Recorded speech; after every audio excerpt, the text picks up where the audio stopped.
السلام عليكم، مرحبا بكم جديد في قناتي شيوة ميري. معكم مريم، كنرحب بكم جميعا وكنتمنى انكم تكونوا كلكم بخير وعلى خير.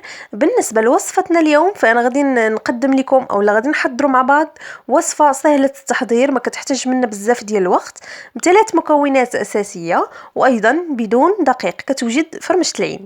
نشوفوا المكونات. بالنسبه للمكونات فانا غادي نحتاج واحد 300 غرام ديال البسكوي اللي تيكون مطحون، اي نوع عندكم ديال البسكوي جاف بلا كريمه بلا شوكولا كنحتاجو في هذه الوصفه ديالنا. ايضا عندي تقريبا 300 غرام ديال الحليب المركز المحلى، عندي 50 غرام ديال الزبده. بالنسبه للحليب المركز المحلى فخدمته غير في الدار بطريقه طريقه بيتيه، والزبده اللي كنكونوا ذوبناها عندنا فيها 50 غرام. اذا اول حاجه كناخذوا واحد الاناء كندير فيه الحليب المركز المحلى ديالي اللي قلت لكم هنا تقريبا عندي 300 غرام ديال الحليب المركز المحلى، كنزيد عليه ديك 50 غرام ديال الزبده، ثم غادي نمزج هاد المكونات مع بعض بهذه الطريقه كما كتلاحظوا. ثم من بعد غادي نضيف مباشره هذاك البسكوي ديالي.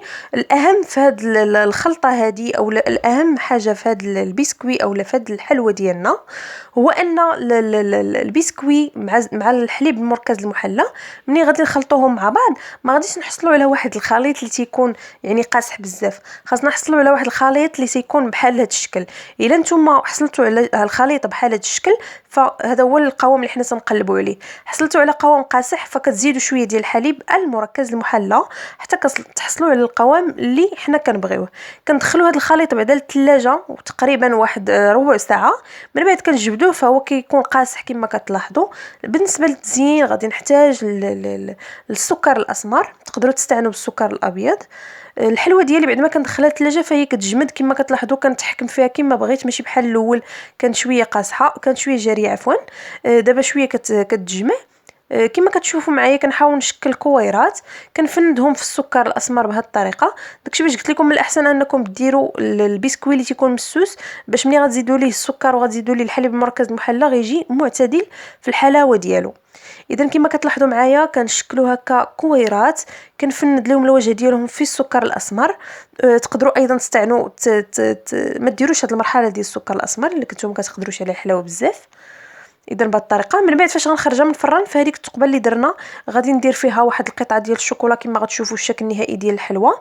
غادي ندخلها للفران تقريبا على درجه حراره 180، كتبقى في الفران 5 ديال الدقائق لا غير على درجه حراره 180. وردوا معها البال راه كتنفخ، انا هنا راه ما خليتش اتساع بيناتهم وفي الاخير تشتتت ليا بزاف، يعني ردوا معها البال راه كتجي بحال الغريبه، يعني كتنشر في الفران.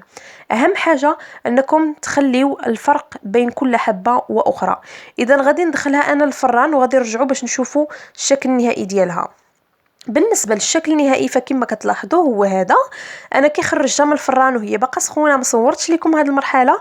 في البلاصه حطيت فيها قطعه ديال الشوكولا، هذاك الشوكولا اللي تيكون على شكل اقراص اولا شوكولا غيش مثلا، تنحطوا واحد القطعه في هذيك التقبل اللي تنكونوا علمنا قبل ما ندخلوها للفران. صافي وتنخليوها تتبرد حتى كتبرد وكنقدموها. اسرع حاجه واسهل حاجه ممكن تقدميها لضيوف الغفله او الاطفال ديالك هي هذه الحلوه. كتكون صراحه زوينه وسهله وفي المذاق ديالها تجي بنينه بزاف، كتجي معلكه. كنتمنى انها تنال الاعجاب ديالكم وتجربوها وتنجحوا في التحضير ديالها. انا عارفاكم عزيزين عليكم هذه الانواع ديال الوصفات ودائما كتطلبوهم ليا في التعاليق، فكنتمنى ان يكون لبيت لكم طلب ديالكم. ما تنساوش دائما لا عجبتكم وصفه اليوم تخليو لي لايك، وايضا تنضموا للقناه الا كنتوا اول مره كتشوفوا قناه شيوة ميري. خليتكم على خير، السلام عليكم ورحمه الله وبركاته.